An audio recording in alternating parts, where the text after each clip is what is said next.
Fight Club is the most frankly and cheerfully fascist big star movie since Death Wish, a celebration of violence in which the heroes write themselves a license to drink, smoke, screw and beat one another up. Sometimes, for variety, they beat up themselves. It's macho porn, the sex movie Hollywood has been moving toward for years, in which eroticism between the sexes is replaced by all-guy locker room fights. Women, who have had a lifetime of practice at dealing with little boy posturing, will instinctively see through it.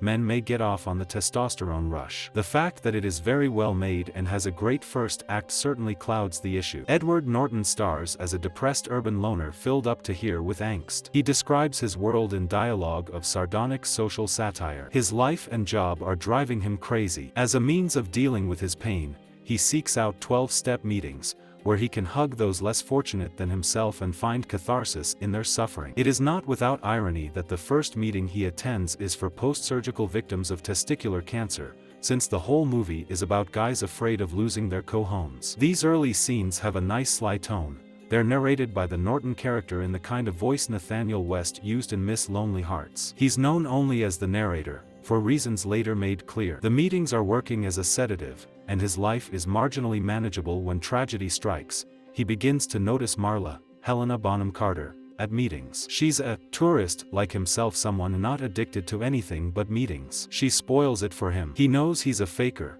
but wants to believe everyone else's pain is real. On an airplane, he has another key encounter, with Tyler Durden, Brad Pitt, a man whose manner cuts through the fog. He seems able to see right into the narrator's soul, and shortly after, when the narrator's high-rise apartment turns into a fireball, he turns to Tyler for shelter. He gets more than that. He gets in on the ground floor of Fight Club, a secret society of men who meet in order to find freedom and self-realization through beating one another into pulp. It's at about this point that the movie stops being smart and savage and witty, and turns to some of the most brutal, unremitting, non-stop violence ever filmed. Although sensible people know that if you hit someone with an ungloved hand hard enough, you're going to end up with broken bones, the guys in Fight Club have fists of steel, and hammer one another while the sound effects guys beat the hell out of Naugahyde sofas with ping-pong paddles. Later, the movie takes still another turn. A lot of recent films seem unsatisfied unless they can add final scenes that redefine the reality of everything that has gone before.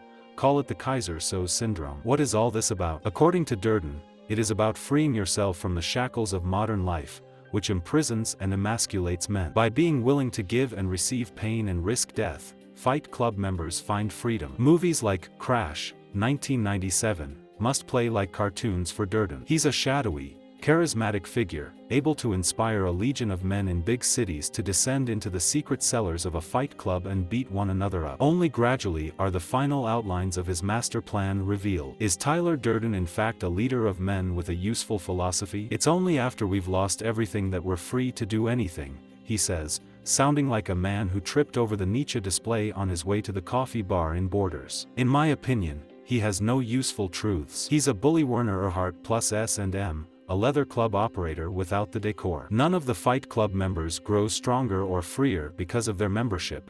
They're reduced to pathetic cultists. Issue them black shirts and sign them up as skinheads. Whether Durden represents hidden aspects of the male psyche is a question the movie uses as a loophole but is not able to escape through, because Fight Club is not about its ending but about its action. Of course, Fight Club itself does not advocate Durden's philosophy. It is a warning against it, I guess. One critic I like says it makes a telling point about the bestial nature of man and what can happen when the numbing effects of day-to-day drudgery cause people to go a little crazy. I think it's the numbing effects of movies like this that cause people go to a little crazy. Although sophisticates will be able to rationalize the movie as an argument against the behavior it shows, my guess is that audience will like the behavior but not the argument. Certainly they'll buy tickets because they can see Pitt and Norton pounding on each other.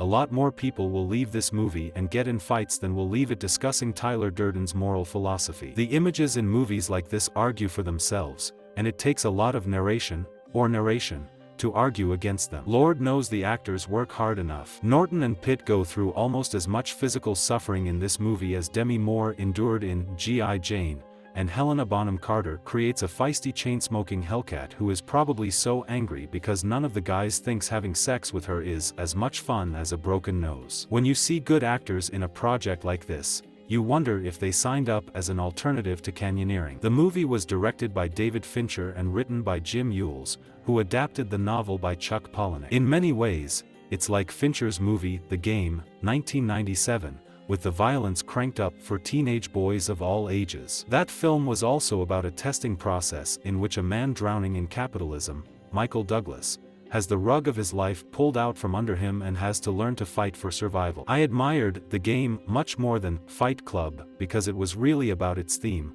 while the message in Fight Club is like bleeding scraps of socially redeeming content thrown to the howling mob. Fincher is a good director. His work includes Alien 3, one of the best-looking bad movies I have ever seen, and Seven, the grisly and intelligent thriller. With Fight Club, he seems to be setting himself some kind of a test. How far over the top can he go? The movie is visceral and hard-edged, with levels of irony and commentary above and below the action. If it had all continued in the vein explored in the first act, it might have become a great film. But the second act is pandering and the third is trickery, and whatever Fincher thinks the message is, that's not what most audience members will get. Fight Club is a thrill ride masquerading as philosophy, the kind of ride where some people puke and others can't wait to get on again.